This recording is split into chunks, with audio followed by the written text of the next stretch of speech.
एक दिन रहा, दूसरा दिन रहा, बोले भाभी आजकल गर्मी है, जरा आइसक्रीम बनाओ। शाम हुई, बोले थोड़े समोसे बना लो। रात हुई, बोले आज ये बनाना। ऐसा 2-3 दिन रहा। वो बेचारी जो मेहमान होके गया था, उस गृहिणी भाभी भाभी परेशान हो गई।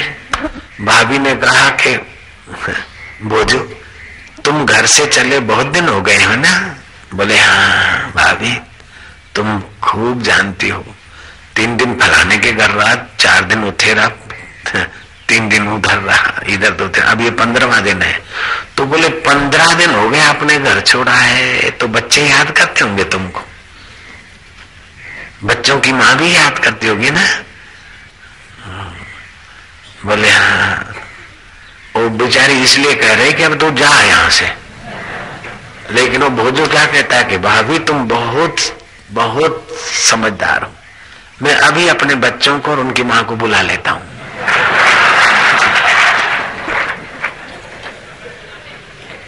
भाभी ने तो अकेला ही काफी है, उनको बुलाएगा। वो तो इसलिए पूछ रहे कि तू कब जाता है? वो बोले भाभी तुम बड़ी समझदार हो, मैं बच्चों को उनकी मां को बुला लेता हूं।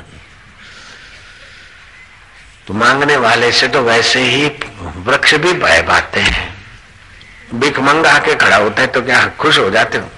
दिया रुपया 18 जान छोड़े, जा यहां से। और जो नहीं मांगते उनको तो देने के लिए लाइन लगाते, धक्का मुक्की सहते और लोग मत्था टेक के रखते हैं। जयराम जी की। तो मांगने से ये 5 चीजों में क्षति होती है। भगवान बोलते हैं महर्षिणाम भृगु अहम गिराम सम्यक अक्षरम यज्ञानाम जप यज्ञो अस्मि स्थावराणाम हिमालय। गीता में भगवान ने कहा मैं महर्षियों में भृगु हूं और वाणी में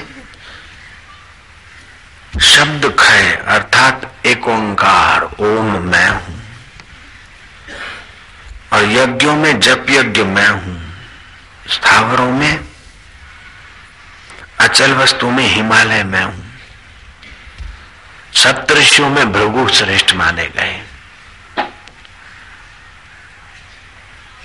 भृगु में तो इतनी शक्ति थी, इतनी भक्ति थी, इतनी आत्मीयता थी कि ऋषि सोचने लगे 33 करोड़ देवता श्रेष्ठ हैं, उनमें श्रेष्ठ कौन? बोले उनमें 3 ब्रह्मा विष्णु महेश सबसे बड़े, क्योंकि अधिक से अधिक उनकी समाधि है, अधिक से अधिक उनका ध्यान है, अधिक से अधिक उनके पास अनासक्ति है, अधिक से अधिक उनके पास एकाग्रता है। बोले तो वे 3 देव सबसे बड़े हो गए, लेकिन तीनों में सबसे ज्यादा कौन बड़ा? किसी ने व्याख्या की भगवान शंभ सदाशिव उभरदानी है, ये है भुवन भंग नाश करने वाले।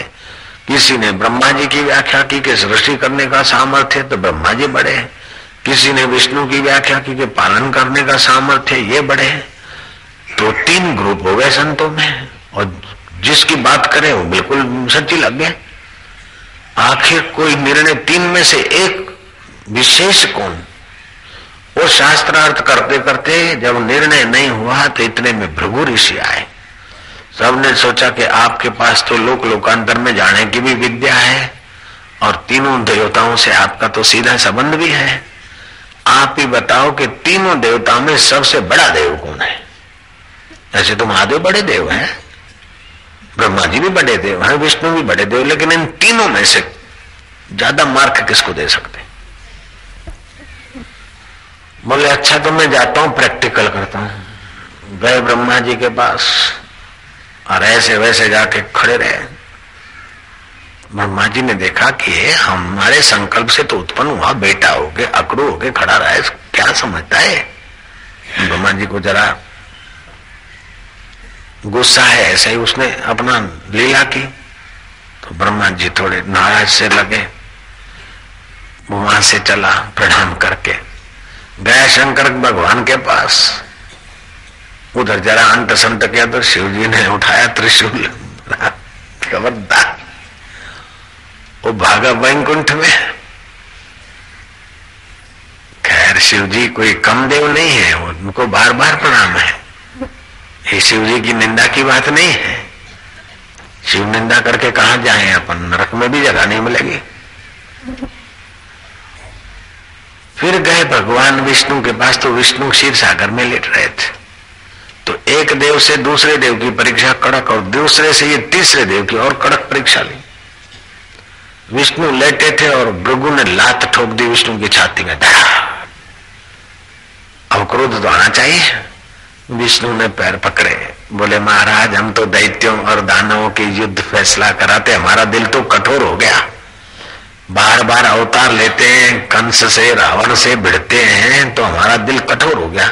ऐसे कठोर दिल पर आपका कोमल चरण लगा, आपको कहीं दर्द तो नहीं हुआ? आओ मैं जरा पैर चंपी कर ले, आओ मैं जरा पैर चंपी कर ले।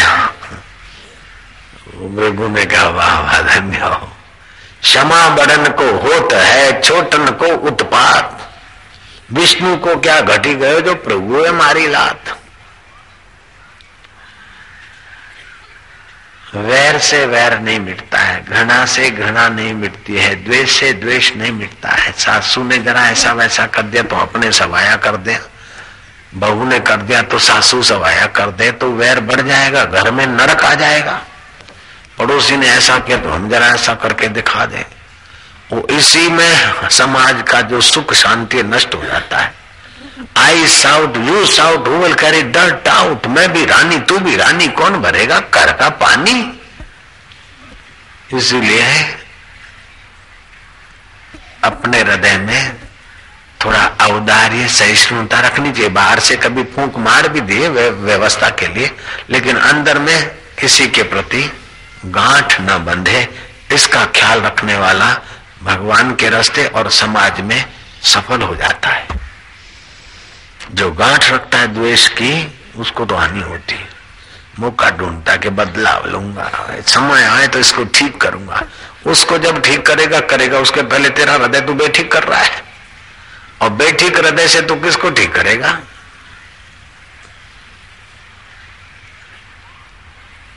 एक नाथ महाराज को ठीक गुस्सा नहीं आता, उनको गुस्सा दिला दे, और गुस्सा करते भी तो ऊपर से जरा फूंक मारते, अंदर से गुस्सा नहीं करते। अंदर से गुस्सा करा दो इन संत को जरा। तो एक ब्राह्मण आया उस नगर में, बोले मेरे को लड़की की शादी करनी है, 200 रुपया मिल जाए, 200-500 मिल जाए। 500 मतलब अभी के गिन लो, 100 के 70-100,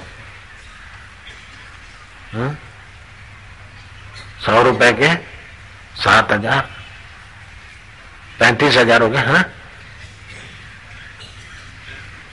35 हो गया, 3.5 कैसे हुआ? 35,000 हो गया। 200-500 रुपया मिल जाए तो आजकल भी 35,000 में तो शादी हो जाती है। 500 चांदी के रुपए मिल जाए तो शादी हो जाती है मध्यम वर्ग की, गरीब गुरबे की। 200-500 रुपये मेरे को मिल जाए, मैं बेटी की शादी कर